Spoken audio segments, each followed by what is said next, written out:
اس رحمت عالم کی کوئی بات کرے۔ الحمدللہ رب العالمین والصلاة والسلام علی حبیبہ محمد وآلہ وصحبہ اجمعین۔ اعوذ باللہ من الشیطان الرجیم، بسم اللہ الرحمن الرحیم۔ وَإِنْ كَانَ ذُو عُسْرَةٍ فَنَظِرَةٌ إِلَىٰ مَيْسَرَةٍ وَأَنْ تَصَدَّقُوا خَيْرٌ لَكُمْ إِنْ كُنْتُمْ تَعْلَمُونَ۔ وَاتَّقُوا يَوْمًا تُرْجَعُونَ فِيهِ إِلَى اللَّهِ ثُمَّ تُوَفَّىٰ كُلُّ نَفْسٍ مَا كَسَبَتْ وَهُمْ لَا يُظْلَمُونَ۔ اللهم سبحانك لا علم لنا إلا ما علمتنا إنك أنت العليم الحكيم۔ مولاي صل وسلم دائما أبدا على حبيبك من زانت به السرور۔ سورہ بقرہ میں معیشت کا پہلو زیر بحث ہے۔ سود کی حرمت اور سود پر اصرار کا جرم، اس کا ذکر ہوا، اور پھر ارشاد ہوا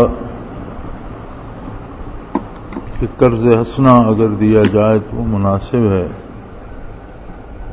اور قرض کی وصولی میں ارشاد ہوتا ہے کہ اگر مقروض تنگ دست ہے اور ادائیگی کے وقت اس کے پاس ہمت نہیں ہے کہ وہ ادا کر سکے،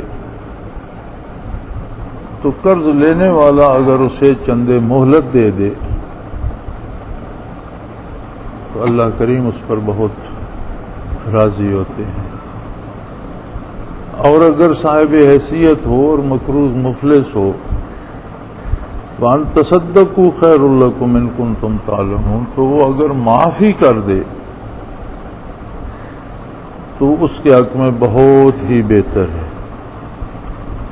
اسلام ہر معاملے کو آخرت کی نظر سے دیکھتا ہے اور دیکھنے کا حکم ارشاد فرماتا ہے۔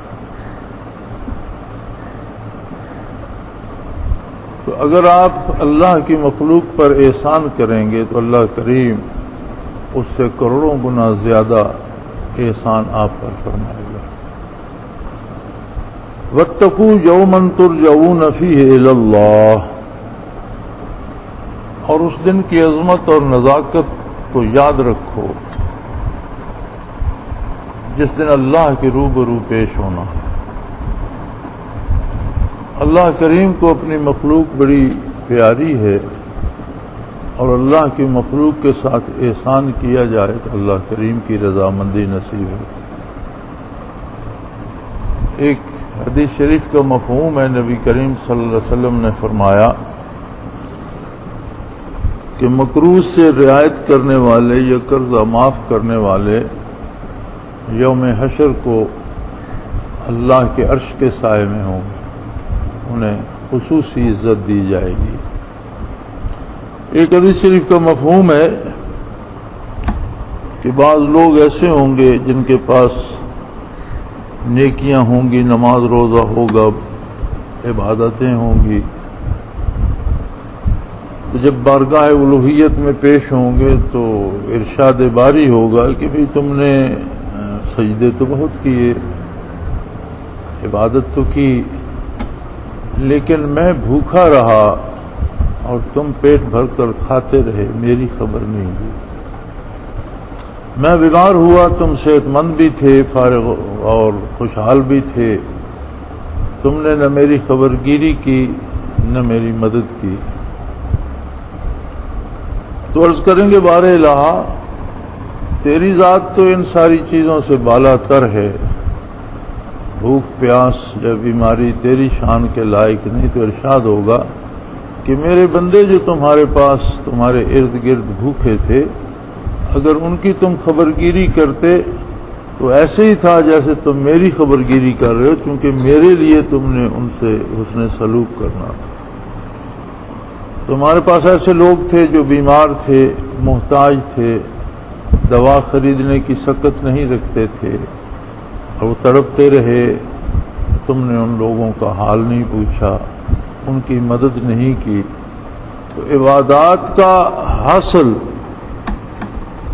نماز، روزہ، حج و زکوٰۃ یا جتنی بھی عبادات ہیں، ان کا حاصل یہ ہے کہ بندے کی عملی زندگی سدھر جائے اور وہ قرآن کا پسندیدہ انسان بن جائے، وہ ایسا مسلمان بن جائے جیسا کتاب اللہ کا مطالبہ ہے۔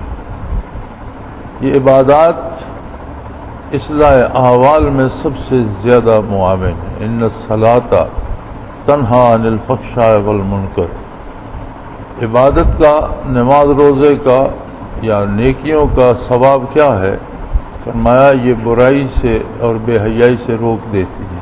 ان کا ثواب یہ ہے کہ بندے کا کردار سدھر جاتا ہے، اور اگر کوئی عبادت بھی کرتا ہے اور اعمال سدھرتے نہیں ہیں تو پھر اسے دیکھنا ہوگا کہ اس کی عبادت میں کہاں کوئی کمی ہے، کیا عقیدے میں کوئی خلل ہے، عبادت کے طریقہ خلاف سنت ہے، یا کوئی وجہ ہوگی، کوئی خامی ہوگی، کوئی کمی ہوگی کہ عبادت قبول نہیں ہو رہی۔ اگر عبادت قبول ہوتی تو اعمال یقیناً سدھر جاتے۔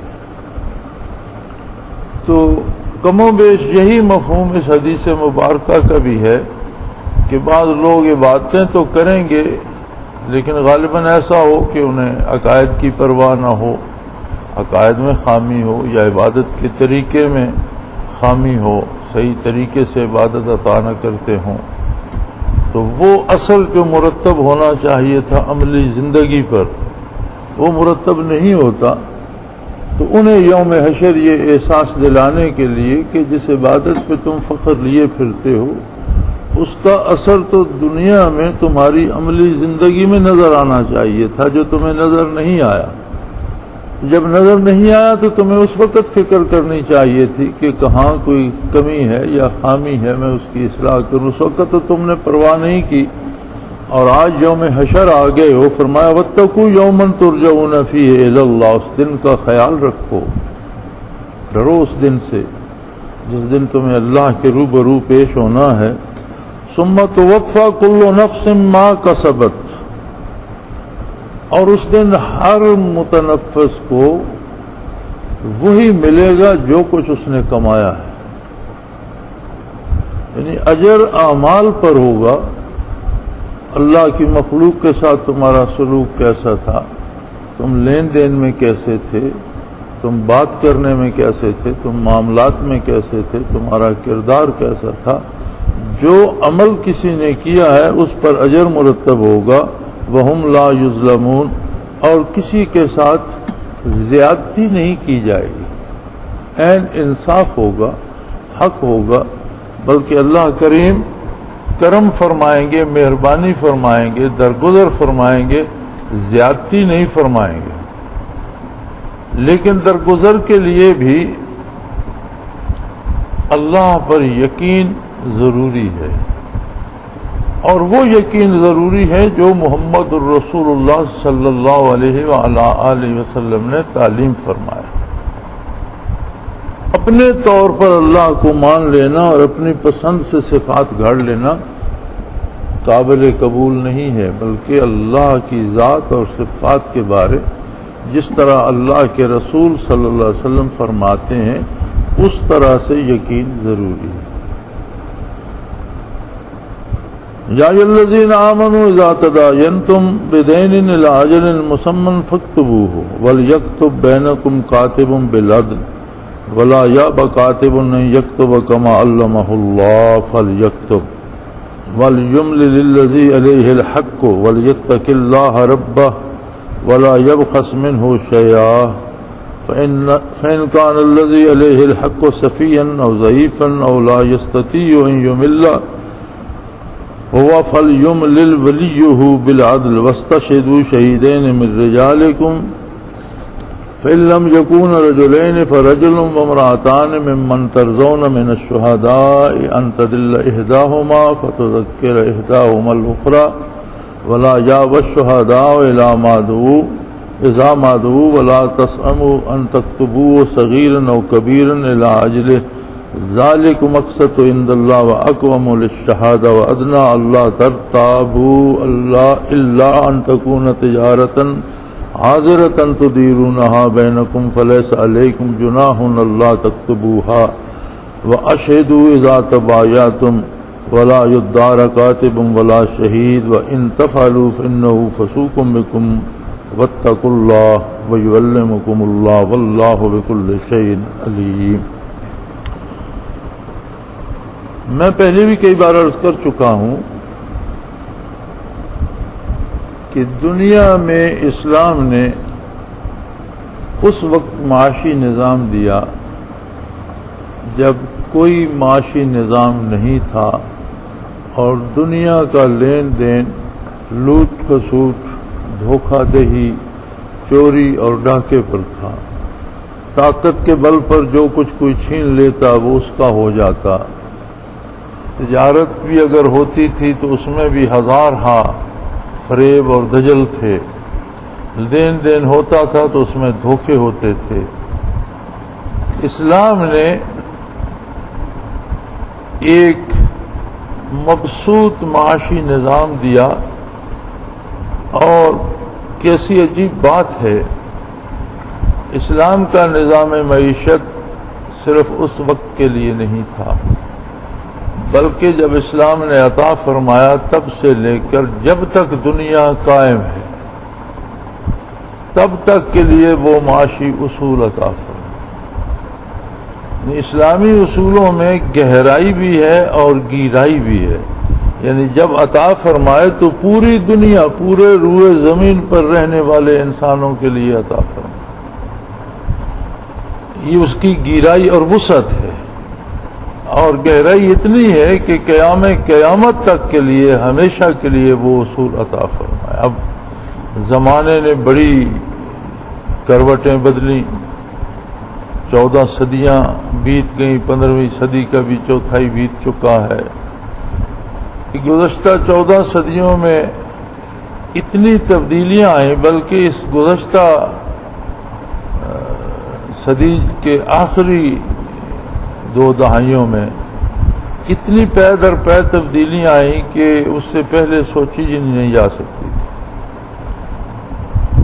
گزشتہ صدی کے نصف تک جب دوسری عالمی جنگ لگ رہی تھی تو اس وقت بھی یورپ میں امریکہ میں کینیڈا میں گھوڑوں اور بگھیوں پر سفر ہو رہا تھا اور سڑکیں پتھروں سے بنی ہوئی.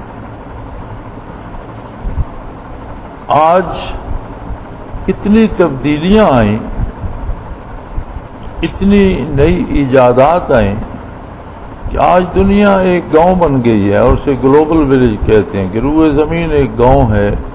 ایک چھوٹا سا اتنا سا سیٹ ہے بندے کے ہاتھ میں اور روئے زمین پر جہاں چاہتا ہے بات کر لیتا. چھوٹا سا سیٹ ہے اس پہ دنیا پہ کہیں کچھ ہو رہا ہے وہ دیکھ لیتا ہے بات سن لیتا ہے. جنگ ہو یا امن. اسی طرح لین دین کے طریقے بھی نئے آ گئے. اب ایک آدمی کمپیوٹر پہ بیٹھا ہے وہ دنیا میں کاروبار کر رہا ہے.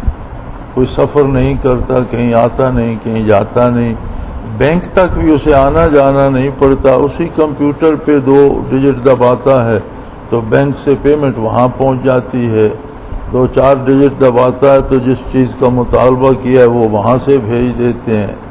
یہاں بیٹھے بیٹھے وہ ڈیلیوری لے لیتے. یعنی کتنی تبدیلیاں آئیں اور اس میں اتنی جدیدیت آئی کہ آدمی کی عقل دنگ رہ جاتی ہے. لیکن اسلام کے لین دین کے اصول ایسے سالڈ ایسے مضبوط اور ایسے قابل عمل اور ناقابل تبدیلی تھے اور ہیں اور رہیں گے کہ یہ ساری تبدیلیاں ان اصولوں کو متاثر نہیں کر سکتی. اس لیے کہ جتنی یہ تبدیلیاں آتی ہیں یہ اصولوں میں نہیں آتی ذرائع میں آتی ہیں. مثلا لوگ حج پر جاتے تھے تو ہمارے ہاں سے یہاں سے لوگ پیدل بھی جاتے تھے. پھر بڑی بات تھی کہ یہاں سے بمبئی پہنچے، بمبئی سے بحری جہاز میں سوار ہوئے اور مہینہ ڈیڑھ ان کا سمندر میں گزرا، اور پھر وہ جدہ پہنچے، اور وہاں سے یا پیدل یا اونٹ کرائے پر لے کر مکہ مکرمہ گئے، منا گئے، مدینہ منورہ گئے، جدہ واپس آئے. جن کے پاس کچھ پیسے ہوتے تھے وہ کرائے پہ سواری لے لیتے تھے، اور سواری بھی اونٹ گھوڑا ہی ہوتا تھا، یا پھر لوگ پیدل چلتے تھے. اب حج کے ارکان تو اللہ کریم نے 14 صدیاں پہلے ارشاد فرما دی، آج بھی وہی ہیں. آج تبدیلی آ گئی. ایک آدمی عمرہ کرنے جاتا ہے یہاں سے صبح، اور دوسرے دن وہ یا شام کو واپس آ جاتا ہے. عمرہ بھی کر آتا ہے، اسے یہاں سے بھی سواری مل جاتی ہے، وہاں سے بھی ایسی سواری مل جاتی ہے. وہ جدے سے بھی کار میں بیٹھ کے مکہ مکرمہ سے وہ آتا ہے، پھر جدے سے جہاز میں بیٹھ کے مدینہ منورہ بھی وہ آتا ہے، اور اسی جہاز میں یہاں بھی پہنچ جاتا ہے. تو یہ ذرائع بدلے، اب سواری کے ذریعے بدلے ہیں، اصول جو ہیں جو اسلام نے دیے تھے وہ نہیں بدلے، نہ وہ متاثر ہوئے. اسی طرح لین دین کے جو اصول تھے وہ آج بھی وہی ہیں اور قیامت تک وہی رہیں گے. فرمایا جب لین دین کرتے ہو تو اس میں ادھار تو آ جاتا ہے. یا ایھا الذین آمنوا اذا تداینتم بدین الی اجل مسمى فاکتبوہ، یا ایمان والو جب تم لین دین کرتے ہو اور اس میں ادھار آ جاتا ہے تو جو میعاد مقرر کرتے ہو، جتنا پیسہ دیتے ہو، وہ جس دن اس نے لوٹانا ہے، اس کا طریقہ یہ ہے کہ اسے لکھ لو، ایک تحریر بنا لو کہ میں اس شخص کو یہ چیز دے رہا ہوں، اس کے بدلے اس نے مجھے اتنے پیسے دینے ہیں، یا اتنا مال دینا ہے، یا متبادل دینا ہے، اور کب دینا ہے، کس تاریخ کو دینا ہے، کس صورت میں دینا ہے، یہ لکھ لو. وَلْيَكْتُبْ بَيْنَكُمْ كَاتِبٌ بِالْعَدْلِ، اور جو لکھنے والا ہے وہ پوری دیانتداری سے لکھے. اس لکھنے میں کوئی لفظ ایسا داخل نہ کرے جس میں دینے والے یا لینے والے کو نقصان پہنچتا ہو، یا جو ان کا معاملہ آپس میں طے ہوا ہے اس میں کوئی تبدیلی آتی ہو یا بات بدل جاتی ہو. نہیں، وہ اللہ کو حاضر ناظر جان کر پوری دیانتداری سے لکھے. اور وَلَا يَأْبَ كَاتِبٌ أَن يَكْتُبَ، اور کوئی لکھا پڑا آدمی دستاویز لکھنے سے انکار بھی نہ کرے. یہ نہ کہے کہ بھئی لین دین تمہارا ہے میں نہیں لکھتا، اس لیے کما علمہ اللہ فلیکتب، اسے اللہ نے لکھنے پڑھنے کی صلاحیت دی ہے، اس لیے اسے لکھ کر دینا چاہیے، اسے انکار نہیں کرنا چاہیے، اسے لکھنا چاہیے. وَلْيُمْلِلِ الَّذِي عَلَيْهِ الْحَقُّ وَلْيَتَّقِ اللَّهَ رَبَّهُ، اور لکھنے میں ایک اور احتیاط کی جائے. دیکھیں اسلام نے کن باریکیوں تک اسے طے فرما دیا کہ جس کے ذمہ رقم پڑ رہی ہے، جس نے ادا کرنی ہے، وہ خود بول کر لکھوائے. کاتب اندازے سے نہ لکھے، کیونکہ رقم اسے ادا کرنی ہے اور وقت مقررہ کا اسے پتہ ہے. لہذا جس کے ذمہ حق ہے، جس کے ذمہ ادائیگی ہے، وہ خود بولے اپنی زبان سے کہ اتنی چیز ہے، اتنی رقم ہے، یا یہ جنس ہے، میں نے فلاں ابن فلاں کو ادا کرنی ہے، فلاں مہینے کی فلاں تاریخ کو فلاں دن کو ادا کرنی. ایک اور ہم طریقہ ادھار کا کرتے ہیں، ہم چیز لے لیتے ہیں، کہتے ہیں جی فصل پر پیسے دیں گے، گندم ہوگی پیسے دیں گے، مونگ پھلی کی فصل آئے گی پیسے دیں گے. یہ جائز نہیں ہے. جب لکھتے ہو تو وقت، دن، مہینہ، اوقات معین کرو. اس پہ اس کی فصل ہو یا نہ ہو، اس کو فصل سے پیسے آئیں یا نہ آئیں، اس کا باغ بکے یا نہ بکے، اس کی مونگ پھلی بکے یا نہ بکے، یہ درست نہیں ہے. بلکہ لین دین جب کرتے ہو تو تحریر کی جائے، اور اس میں جس کے ذمے دینا ہے وہ خود بول کر کاتب کو لکھوائے کہ میرے ذمے اس شخص کی اتنی رقم یا اتنی جنس ہے، فلاں مہینے کی فلاں تاریخ کو میں اسے ادا کر دوں گا۔ اور اگر وہ لکھوا نہ سکتا ہو، اتنی سمجھ نہ رکھتا ہو یا ضعیف آدمی ہو یا بولنے کی قدرت نہ رکھتا ہو، جیسے کوئی گنگا ہو یا کوئی غیر ملکی ہے جس زبان میں لکھنے والا لکھ رہا ہے اس زبان سے ہی واقف نہیں ہے، تو وہ اپنی زبان میں بولے گا، لکھنے والا اپنی زبان میں لکھے گا، تو اس میں اس کا کوئی ولی فَلْيُمْلِلْ وَلِيُّهُ بِالْعَدْلِ، پھر اس کا کوئی ولی جو ہو، اس کا کوئی وارث ہو، اس کا کوئی باپ، کوئی بیٹا، کوئی بھائی، یا وہ اپنا کوئی وکیل مقرر کرتا ہے، وہ بھی اسی میں آ جاتا ہے کہ میرا یہ نمائندہ ہے، میری جگہ یہ بولے گا اور کاتب لکھ لے، تو اپنا ولی مقرر کر دے، اس کا ولی لکھا دے، یا وکیل مقرر کر دے، اس کا وکیل لکھا دے، لیکن تحریر لکھی جائے، اور لکھنے کے بعد اس پر وَاسْتَشْهِدُوا شَهِيدَيْنِ مِن رِجَالِكُمْ، اس میں دو مِن رِجَالِكُمْ، جو تم مسلمانوں میں سے دو مرد ہوں جو عادل ہوں، عاقل اور بالغ ہوں، کیونکہ شہادت کے لیے عدل شرط ہے۔ کوئی ایسا آدمی جس کے ذمہ الزامات ہوں، کوئی ایسا آدمی جس کے ذمہ چوری یا ڈاکہ ہو، کوئی ایسا آدمی جس کے ذمہ جھوٹ بولنے کی تہمت ہو، وہ شہادت کے قابل نہیں ہے۔ تو شاہد بھی عدل ہونا چاہیے اور دو گواہ ہونے چاہیے جو اس پوری بات پہ شہادت دیں، اور اگر دو مرد اس وقت موقع پر میسر نہ ہوں، فَرَجُلٌ وَامْرَأَتَانِ مِمَّنْ تَرْضَوْنَ مِنَ الشُّهَدَاءِ، تو پھر ایک مرد اور دو عورتیں ضرور ہوں۔ گواہی دینے والا ایک مرد ہو اور دو عورتیں ہوں تو بھی دو گواہ کے برابر ہوگی۔ اب اس پہ ہمارے ہاں بڑی لیدے ہو رہی ہے اور ابھی تک چل رہی ہے کہ یہ عورت کو برابری کے حقوق نہیں دیے، اور قرآن نے عورت کی شہادت آدھی قرار دے دی، اور ایک مرد کے برابر دو عورتوں کو بنایا، اور یہ بڑی زیادتی کی بات ہے۔ قرآن کریم نے جہاں یہ حکم دیا ہے کہ عورتیں دو ہوں، وہاں اس کی مصلحت بھی خود ارشاد فرما دی ہے کہ دو کیوں ہوں؟ فرمایا اس لیے ان تدل احداہما وتذکر احداہما الاخری، اس لیے کہ اگر ایک بھول جائے تو دوسری اس کو یاد دلا دے کہ بھی ہم دو تھیں اور یہ بات اس طرح سے ہوئی تھی۔ کیوں بھول جائے؟ اس کی وجہ یہ ہے کہ عورت اور مرد اللہ کی نظر میں دونوں برابر ہیں، اسلام کی نگاہ میں دونوں برابر ہیں، دونوں اللہ کی مخلوق ہیں، دونوں اللہ کے سامنے جواب دہ ہیں، جزا و سزا دونوں کے لیے ہے، جنت بھی عورت اور مرد دونوں کے لیے ہے، دوزخ بھی مرد اور عورت دونوں کے لیے ہے۔ جو ایمان نہیں لے کے جائے گا مرد ہو یا عورت، دوزخ اس کے لیے ہے، جو ایمان لے کے جائے گا اور اللہ اسے بخش دے گا جنت اس کے لیے ہے، وہ مرد ہو یا عورت۔ لیکن اپنی تخلیق کے اعتبار سے مرد اور عورت کے وجود میں فرق ہے، ان کے اوصاف میں فرق ہے، اور ان کی ذمہ داریوں میں فرق ہے، کیونکہ یہ کاروبار کما کر لانا، رزق کمانا اور بچوں کا پیٹ پالنا یہ ذمہ داری مرد کی ہے۔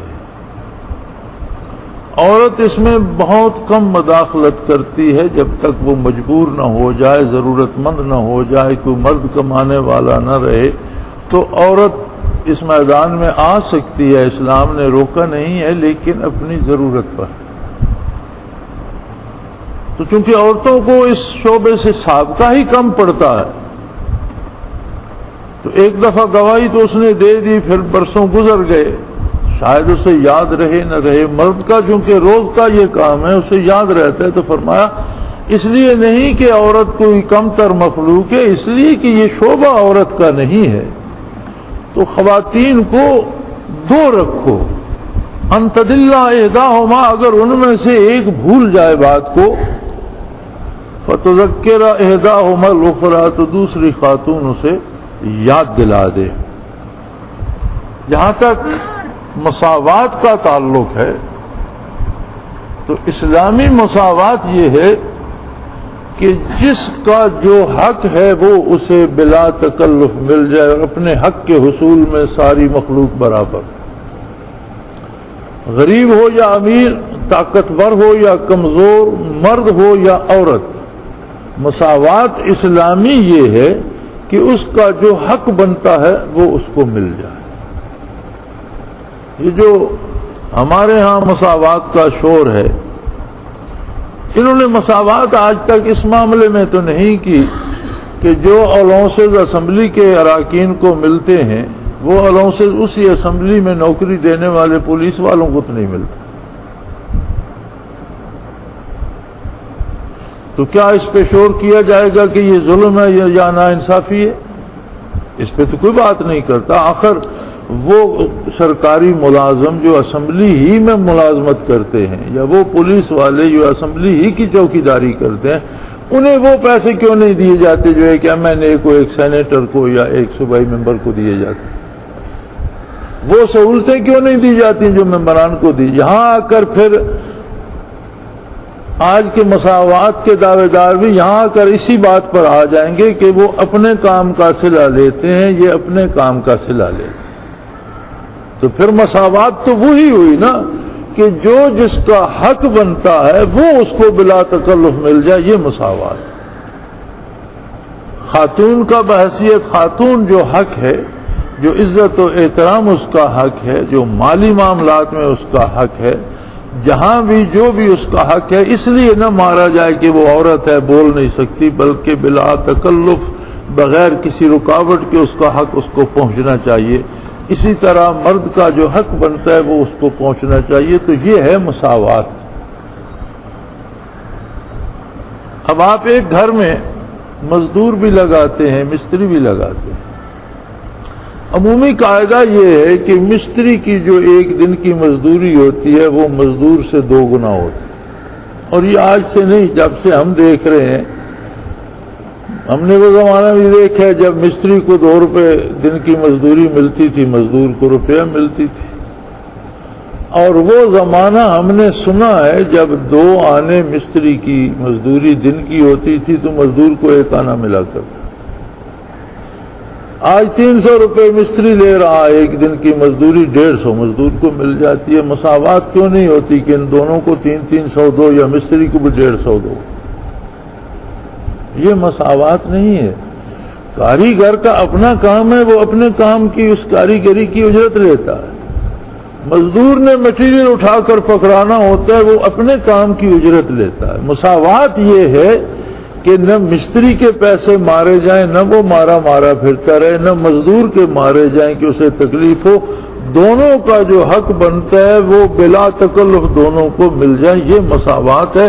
اور یہی دنیا میں چل سکتی ہے۔ جس مساوات کا ڈنڈورا پیٹا جا رہا ہے یہ ناقابل عمل ہے۔ اور عجیب بات یہ ہے کہ ہمارے ہاں عورتوں کے حقوق کے علمبردار وہ عورتیں ہیں جن کو کھانا بھی مرد بنا کر دیتے۔ یہ جو نعرے لگاتی ہیں روز سڑکوں پر، ان کے باورچی خانے میں ان کے لیے کھانا مرد بناتے ہیں۔ ان کے باورچی عموماً مرد ہوتے ہیں، 90% باورچی مرد ہوتے ہیں۔ ان کے کپڑے مرد دھوتے ہیں، ان کے کپڑے استری مرد کرتے ہیں، ان کو خریداری کے لیے پیسے مرد دیتے ہیں، جس سے یہ بنو سنگار اور زیورات خریدتی ہیں، اور پھر عورت کی آزادی کا نعرہ بھی لگاتی ہیں۔ وہ خواتین جو ہمارے ساتھ زندگی گزار رہی ہیں، وہ تو دن بھر گھر کا کام بھی کرتی ہیں، بچے بھی سنبھالتی ہیں، فصل میں بھی ہمارا ہاتھ بٹاتی ہیں، مزدوری میں بھی ہمارا ہاتھ بٹاتی ہیں، اور نہایت عزت و احترام سے رہتی ہیں، اور انہیں یہ شکایت بھی نہیں ہوتی کہ ہمیں مساوی حقوق نہیں ہے۔ اور جو کچھ نہیں کرتی انہیں شکایت ہے۔ شکایت نہیں ہے، دراصل اللہ جل شانہ سے دوری اور دین سے محرومی اخلاق رذیلہ کا سبب بن جاتی ہے، فسادات کی جڑ بن جاتی ہے۔ ورنہ اسلام نے عملی مساوات معین فرما دی ہے، اور فرمایا کہ خواتین کا چونکہ یہ شعبہ نہیں ہے، بہت کم، حالانکہ کاروبار تو خواتین اس وقت بھی کرتی تھیں، لیکن جس طرح مرد کرتے ہیں اس طرح نہیں۔ 100 میں اگر 98 مرد ہیں کام کرنے والے، 2 عورتیں، تو پھر نہ ہونے کے برابر ہے۔ آج بھی یہی عالم ہے، کہاں ہر خاتون کام کرتی ہے، یا تجارت کرتی ہے، یا دفتروں میں جاتی ہے۔ تو فرمایا چونکہ ان کا شعبہ نہیں ہے، اس لیے انہیں ایک کی بجائے 2 گواہ رکھا جائے، تاکہ اگر ایک کو یاد نہ رہے، کوئی بات بھول جائے تو دوسری اسے یاد کرا دے۔ وَلَا يَأْبَ الشُّهَدَاءُ إِذَا مَا دُعُوا، اور گواہوں کو گواہی دینے سے انکار بھی نہیں کرنا چاہیے۔ جب انہیں گواہی کے لیے، شہادت کے لیے طلب کیا جائے تو اصول یہ ہے کہ جب وہ گواہ مقرر ہوئے ہیں تو جو حق بات ہے وہ جا کر بیان کریں۔ وَلَا تَسْأَمُوا أَن تَكْتُبُوا صَغِيرًا أَوْ كَبِيرًا إِلَىٰ أَجَلِهِ، اور ایک بات یاد رکھو، لین دین بار بار کرتے ہو تو بار بار لکھنے سے اکتا مت جانا۔ کتنی خوبصورت اصولی بات ارشاد فرمائی ہے کہ ہو سکتا ہے دن میں تم 10 سودے کرتے ہو تو کون بار بار لکھتا رہے؟ لکھو، بار بار لکھو، تاکہ کل کوئی غلط فہمی نہ ہو، کسی کا نقصان نہ ہو، کسی فساد کی بنیاد نہ بن جائے۔ لینے والا کہے میں نے اتنے لینے ہیں، دینے والا کہے میں نے اتنے دینے۔ اگر تحریر ہوگی تو جھگڑا نہیں ہوگا، کسی کا حق نہیں مارا جائے گا، کوئی نقص امن کا اندیشہ نہیں ہوگا۔ لہذا جتنا کاروبار کرتے ہو، لین دین کرتے، اگر لین دین بار بار کرتے ہو تو بار بار لکھو بھی صحیح، ہاں سوائے اس کے کہ لین دین اگر نقد ہے اور تم نہیں لکھتے تو کوئی حرج نہیں۔ کسی نے مال خریدا، اس نے اس کی نقد قیمت دے دی، حاضر مال اسے مل گیا، اس نے اپنے مال پہ قبضہ کر لیا، تو کوئی حرج نہیں اگر تم نہیں لکھتے، نہ لکھو، چونکہ آئندہ کوئی مطالبہ باقی نہیں رہا، اس کا مطالبہ رقم کا ختم ہو گیا، اسے پوری رقم مل گئی۔ مال والے کا مطالبہ مال کا ختم ہو گیا، اسے مال اس وقت مل گیا۔ تو جو نقد لین دین کرتے ہو، موقع پر سرمایہ بھی دے دیتے ہو، مال بھی وصول کر لیتے ہو، اگر اسے ضبط تحریر میں نہ لاؤ تو کوئی حرج نہیں۔ لیکن یہ ضروری نہیں کہ نہ لکھو، فرمایا لکھ اسے بھی لو تو اچھی بات ہے، کبھی پھر بات ہو تو تحریر پاس ہو، لیکن اگر نہ بھی لکھا جائے تو حرج نہیں ہے، مگر جہاں بھی ادھار ہوگا وہاں تحریر ہونا ضروری ہے۔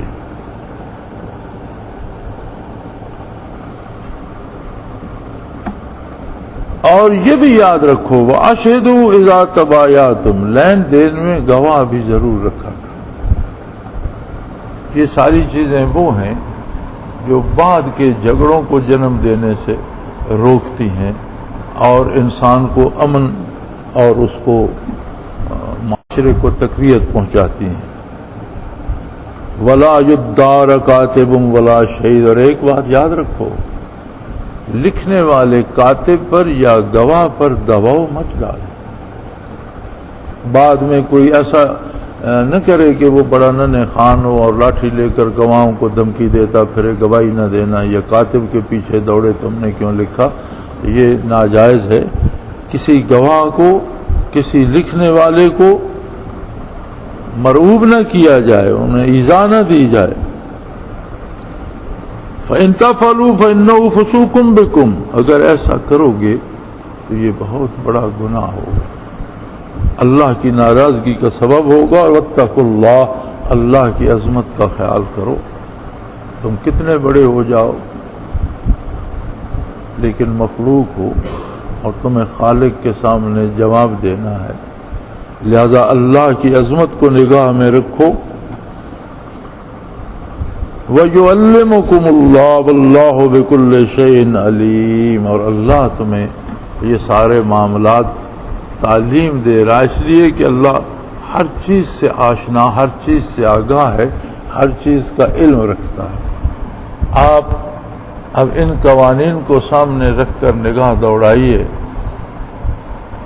تو لین دین کے معاملات میں ہمارے جتنے جھگڑے ہوتے ہیں ان کی بنیاد انہی اصولوں کی خلاف ورزی پر ہوگی. کہیں تحریر نہیں ہوگی، کہیں گواہ نہیں ہوں گے، کہیں کوئی کوتاہی ہوگی، کہیں دوسری ہوگی، کہیں کسی نے رقم لے لی ہوگی اور مال ویسا نہیں دیا ہوگا جیسا وعدہ کیا تھا، کوالٹی میں فرق آ گیا ہوگا، کہیں مقدار میں فرق آ گیا ہوگا. تو اسلام نے یہ معاشی نظام اس وقت دیا جس وقت دنیا آج کی تہذیب سے بالکل ناآشنا تھی، اور آج دنیا کا یہ دعویٰ ہے کہ وہ تہذیب کی عظیم بلندیوں کو سر کر چکی ہے، لیکن آج بھی اسلام کے زرعی اصول اتنے ہی ضروری اور اتنے ہی کارآمد ہیں جتنے روز اول تھے، اور انشاءاللہ ہمیشہ کے لیے رہیں گے، کیونکہ اللہ کی یہ کتاب قیامت تک کے لیے بنی نوع انسان کی رہنمائی کے لیے ہے. اللہ کریم ہمیں قرآن حکیم کو سمجھنے اور اس پر عمل کرنے کی توفیق عطا فرمائے. وآخر دعوانا الحمدللہ رب العالمین. اس رحمت عالم کی کوئی بات کرے، آؤ اس رحمت عالم کی کوئی